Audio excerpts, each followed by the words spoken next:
dubbadhu maaliif suukateessa Dhagaa boraafadhee saba kootiif lolee Boca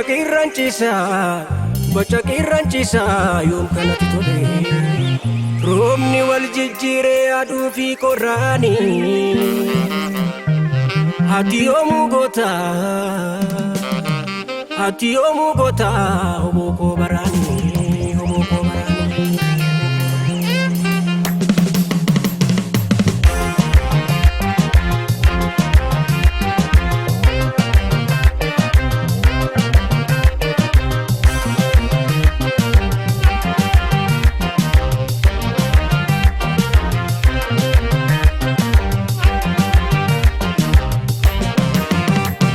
Wabon angabatutti bittum bilisummaa hin barbaannu fedhii dhuunfaa keenya nuti qabsoo galmaan keenya Wabon angabatutti bittum bilisummaa hin barbaannu fedhii dhuunfaa keenya nuti qabsoo galmaan keenya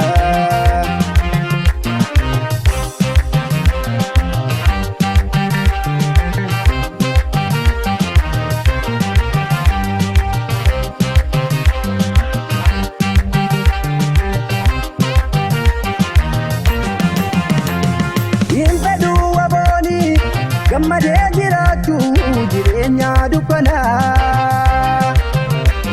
Waan fedheyyuu ta'ee dhandhamee jiraata addaa kaaftontumaa Hin fedhuu aboonii gammadee jiraachuu jireenya dukkanaa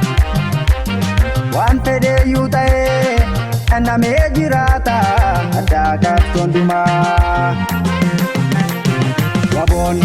angabatutti bittum bilisummaa hin barbaannu fedhii dhuunfaa keenya nuti qabsoo galmaan keenya Wabon angabatutti bittum bilisummaa hin barbaannu fedhii dhuunfaa keenya nuti qabsoo galmaan keenya Acha bulla feko digni ko alolu Duba tinde biu la feko abobau Ela agabe marri manko adibu Ego de wargabe la feko abobau Acha bulla feko digni ko alolu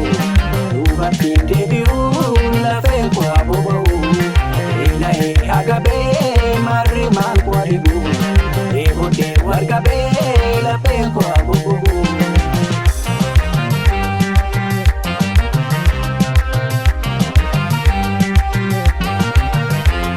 Wabon angabatutti bittum bilisummaa hin barbaannu fedhii dhuunfaa keenya nuti qabsoo galmaan keenya Wabon angabatutti bittum bilisummaa barbaannu fedhii dhuunfaa keenya nuti qabsoo galmaan keenya Waboo waadaa seenee kaayyoo isaaf kakatee bu'aa bayii bahaa Oromiyaa maraarraa gufuuni sana'u moo'iddaan bobbaa jedhee irbuu seenee walii isaaf kakatee waadaa sabaa baataa Yooni hundumaattu gufuuni sana'u milkiin injifata Tirikicha sabni nurra jea Obsa murannoo gaafsoon galma gaya Tirikicha sabni nurra jea Obsa murannoo gaafsoon galma gaya Tuti dungoodha saba keenyaaf ibsa Katoo jijjiine galma nuu geessisa Naaf jiraattu hamtuun si argini Warri galte karaa keen bayini Ati goota hojii keessi ibsa Oromiyaa si bilisa baasa Ati goota hojii keessi ibsa Abbaa biyyaa si tunuu taasisa Gargaarsa isa itti dhamate Gargaarsa lubbuu kee kennite Inni hunduuffata nuuraa keessa no finfinne tole